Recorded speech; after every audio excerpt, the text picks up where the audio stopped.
నమస్కారం అండి. So OSS fertility తరపున మీ అందరికీ కూడా స్వాగతం.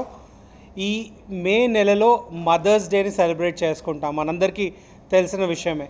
మరి ఈసారి 2025లో జరుగుతున్న మదర్స్ డే ప్రాముఖ్యత ఏంటి ఓఎస్ఎస్ ఫర్టిలిటీలో అంటే, మేము ఈ జనని యాత్రని కండక్ట్ చేస్తూ ఉన్నాం. మరి సడన్గా ఈ 15 ఏళ్ల తర్వాత 2025లో మదర్స్ డేని మనం సెలబ్రేట్ చేసుకునేటప్పుడు ఈ జనని యాత్రను ఎందుకు చేస్తున్నాం మనం? సో గణాంకాలు మనం చూసుకుంటే కేవలం ఈ ఇన్ఫర్టిలిటీ ప్రాబ్లం పెరగడమే కాదు, మన తెలుగు రాష్ట్రాల్లో అండ్ భారతదేశంలో ప్రపంచంలో కూడా ఈ ఫర్టిలిటీ రేట్ అనేది తగ్గుతూ ఉంది. సో 2.1 అంటే ప్రతి కుటుంబంలో 2 పిల్లలన్నా పుట్టాలి.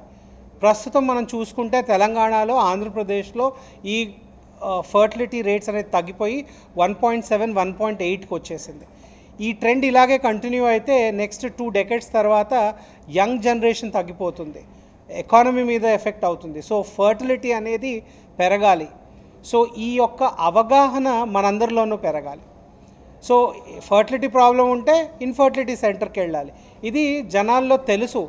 కానీ ఎప్పుడు వెళ్ళాలి, ఎంత త్వరగా వెళ్ళాలి అనేది ఇంకా జనాల్లో దీని పట్ల అపోహలు ఉన్నాయి. తొందరగా క్లినిక్స్కి రావటం లేదు, స్క్రీనింగ్ చేసుకోవట్లేదు.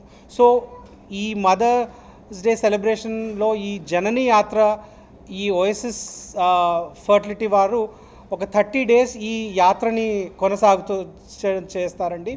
సో Tier 2, Tier 3 సిటీస్ అనే చిన్న చిన్న పల్లెలకి, తాలూకాలకి మనం ఈ జనని యాత్రను తీసుకెళ్ళడం, అక్కడున్న మహిళలు, పురుషుల్లో సంతానలేమికి సమస్యలు ఏంటి, ఎందుకు పెరుగుతూ ఉంది, యంగ్ జనరేషన్గా అంటే రీప్రొడక్టివ్ ఏజ్లో ఉన్న వాళ్ళు ఏం చేయగలరు, ఏం చేస్తే ఈ యొక్క ఫర్టిలిటీ ప్రాబ్లం తగ్గి మనం పిల్లలు న్యాచురల్గా అయ్యేలాగా మనం ఏం చేయగలము.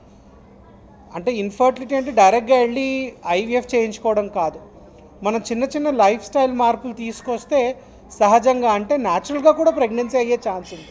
సో మనం ఈ జనని యాత్ర ద్వారా అందరిలోనూ ఈ మెసేజ్ని తీసుకెళ్ళాలనుకుంటున్నాం. ఏంటి, మీకు ఫస్ట్ 1 year తర్వాత మీరు ప్రెగ్నెన్సీ కోసం ట్రై చేస్తున్నారు, 1 year అయిపోయింది, అప్పటికి కూడా కాకపోతే డాక్టర్ని కలవండి.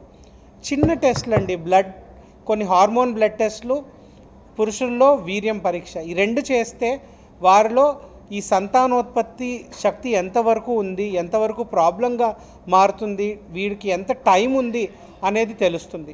సో ఈ జనని యాత్రలో హిస్టరీ తీసుకోవడము, వారికి ఒక చిన్న బ్లడ్ టెస్ట్, అవసరమైతే వీర్యం పరీక్ష చేయటము, వారిలో నిజంగానే ప్రాబ్లం ఉంటే హైయర్ సెంటర్స్కి రెఫర్ చేసి వారికి కావాల్సిన సపోర్ట్ ఇవ్వడము. ఇది కాకుండా ఎడ్యుకేషన్, అవేర్నెస్ అండ్ యాక్సెసిబిలిటీ పెంచాలి. మనం అందరూ కూడా ఒక సొసైటీ లెవెల్లో ఇప్పుడు చేయాల్సింది ఏంటి 2025లో అంటే, we have to increase the awareness and accessibility. And మన తెలంగాణ ప్రభుత్వం ఈ యొక్క సమస్య మీద దృష్టిని పెట్టి మన గాంధీ ఆసుపత్రిలో, పిత్లబుర్జ్ మన ఉస్మానియా వారి హాస్పిటల్లో అండ్ వరంగల్ ఎంజిఎం హాస్పిటల్లో ప్రభుత్వం ఐవీఎఫ్ సెంటర్స్ని నెలకొల్పి ఉచితంగా ఐవీఎఫ్ చికిత్సలను అందుబాటులో తీసుకొస్తూ ఉంది. ఎందుకంటే చికిత్స అంటే బాగా డబ్బుతో కూడుకున్న పని.